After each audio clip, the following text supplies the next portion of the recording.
2026 সালে দক্ষিণ করিমগঞ্জ বিধানসভাটি হাড্ডাহাড্ডি লড়াইতে চলেছে।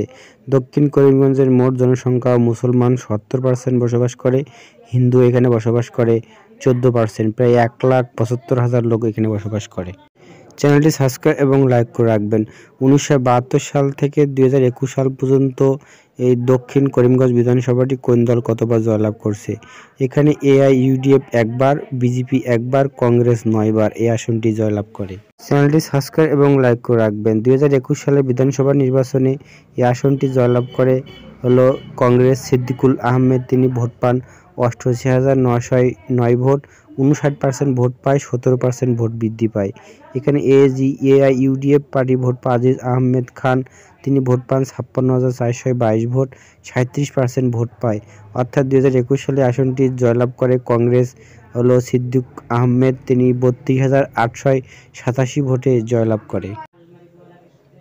2016 সালের বিধানসভা নির্বাচনে করিমগঞ্জ দক্ষিণে এখানে জয়লাভ করে এআইইউডিএফ পার্টি। আজিজ আহমেদ খান তিনি 58,060 ভোট পান, 45% ভোট পান।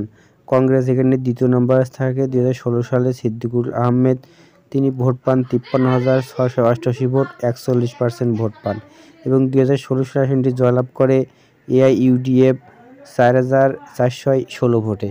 চ্যানেলটি ভালো লাগলে সাবস্ক্রাইব এবং লাইক করে রাখবেন। ধন্যবাদ। চ্যানেলটি যদি ভালো লাগে সাবস্ক্রাইব এবং লাইক করে রাখবেন। এখানে 2021 সাল থেকে 2019 সাল পর্যন্ত বিধানসভা নির্বাচন এবং পঞ্চায়েত নির্বাচন এবং লোকসভা নির্বাচনে কোন দল কত শতাংশ ভোট পায় তার এখানে একটা তালিকা দেওয়া হলো। চ্যানেলটি ভালো লাগলে সাবস্ক্রাইব এবং লাইক করে রাখবেন। ধন্যবাদ।